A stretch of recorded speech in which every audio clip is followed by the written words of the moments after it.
इंसाफ के मंदिर में दिन दहाड़े गोली चला दी जाती हैं और पुलिस तमाशा देखने के सिवाय कुछ नहीं कर पाती है। जी हाँ, मामला सोनीपत कोर्ट का है। सोनीपत की कोर्ट में जब एक गवाह गवाही देने के लिए कोर्ट के अंदर जाता है और दो बदमाश तमंचा हिलाते हुए आते हैं कोर्ट के भीतर और उसको भून कर चले जाते हैं। सिर्फ जो पुलिस होती है वो झुनझुना बजाने के सिवाय कुछ ना कर पाती है। तो ये देखिए, जहाँ कोर्ट जैसी जगहों पर जहाँ पूरी एक एक चप्पे पर पुलिस तैनात होती है, वहीं एक दिन दहाड़े एक व्यक्ति का कत्ल हो जाता है, एक फरियादी का कत्ल हो जाता है, तो वहाँ की जनता अपने आप को कैसे महसूस करेगी सुरक्षित। तो ये मामला एक प्रेमी और प्रेमिका का है, जहाँ वो एक साल पहले एक दूसरे से शादी कर लेते हैं और अपने माता पिता की गैर मर्जी से। तो जो लड़की का जो पिता होता है वो उस शादी से खफा होता है, वो दोनों भागकर शादी कर लेते हैं, राजी राजी अपने वो रोहतक में खुशी खुशी रहते हैं।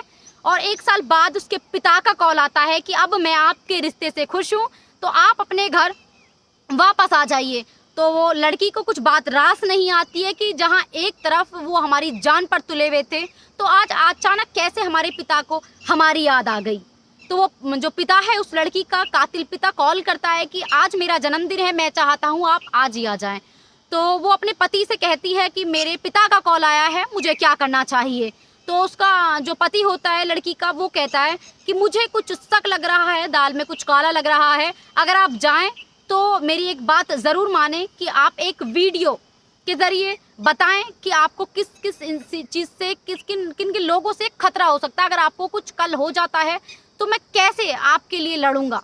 तो वो वीडियो के ज़रिए कहती है कि मेरा नाम कनिका है और मेरे पिता मेरी शादी के खिलाफ थे, मैंने भागकर शादी की, जो कि मैं आज रोहतक में अपने पति के साथ खुश रह रही हूँ। मेरी शादी को 1 साल हो गया है, मैंने 21 में शादी की थी और आज 22 में मेरे पिता का कॉल आता है और मेरे पिता मुझे बुलाते हैं और अगर मुझे कुछ हो जाता है तो मेरी मौत के जिम्मेदार मेरे चाचा, मेरे पापा और मेरी बुआ जी का बेटा होगा।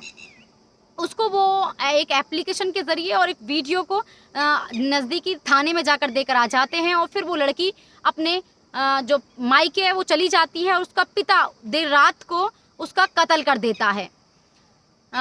2 दिन हो जाते हैं, तीसरे दिन उसका पति कॉल करता है, कोई कॉन्ट्रैक्ट नहीं हो पाता है। कभी तो उसके पिता कहते हैं कि वो अपनी नानी के गई है, तो कभी कहते हैं वो अपनी बहन के यहाँ गई है। तो जब उसको वो चीज़ रास नहीं आती है पति को, तो पति सोचता है क्यों ना मुझे थाने में जाकर कहना चाहिए कि इस एप्लीकेशन के ज़रिए मेरी पत्नी से मेरी मुलाकात कराएं, क्योंकि मुझे शक है हमने भागकर शादी की थी। तो उसके बाद में वो पुलिस हरकत में आती है, हरकत में आने के बाद में उसके पिता को अरेस्ट करती है।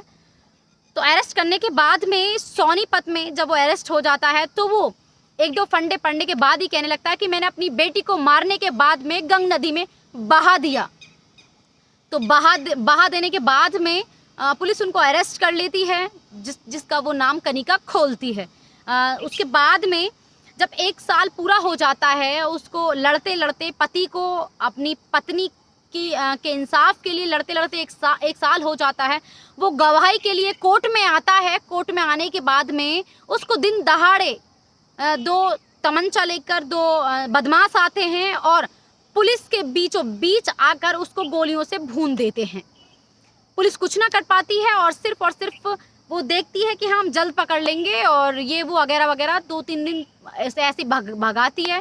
तो ये देखिए कि हमारे देश का, हमारे उत्तर प्रदेश का, जहां मैं फिर वही कहूँगी, जहां एक तरफ सरकार भी अलर्ट है, भूमाफियाओं पर दिन रात शिकंजा कस रही है, तो आखिर ये फरियादी, ये अपराधी फरार क्यों है? आखिर क्यों इन पर कोई शिकंजा नहीं कसा जाता? ये अपने आप में बड़ी बात है। आए दिन रोड, क्लब, ऐसी जगहों पर मर्डर, हत्या जैसे मामले देखने को मिलते हैं। क्या आपने कभी ऐसा सुना है? सुनते तो काफ़ी हैं, काफ़ी सरकार में जो बीती हुई सरकार है उनमें काफ़ी ऐसा हुआ है और इन्हों में भी ऐसा हो रहा है। तो अंदाज़ा लगाना अपने आप में बड़ा अफसोस भी है, भारी भी पड़ता है सोचकर, दुख भी होता है कि जहां हमने इतनी उम्मीदों के साथ में इस सरकार को जिताया था, वहीं ये सरकार इस तरह से आज फीकी पड़ रही है। और तो बहुत सारी बातें हैं कहने के लिए, लेकिन मैं आए दिन इस तरह की खबरें पढ़ती हूँ और मैं जानती हूँ कहीं ना कहीं असर भी होता होगा। और मैं अब जनता से अपनी से रिक्वेस्ट करूँगी, अपने भाई बहनों से रिक्वेस्ट करूँगी कि अगर कुछ ना तो कमेंट बॉक्स में तो कमेंट ज़रूर ही करें कि मेरी खबर कैसी है, मैं सही भी कह रही हूँ या नहीं कह रही हूँ।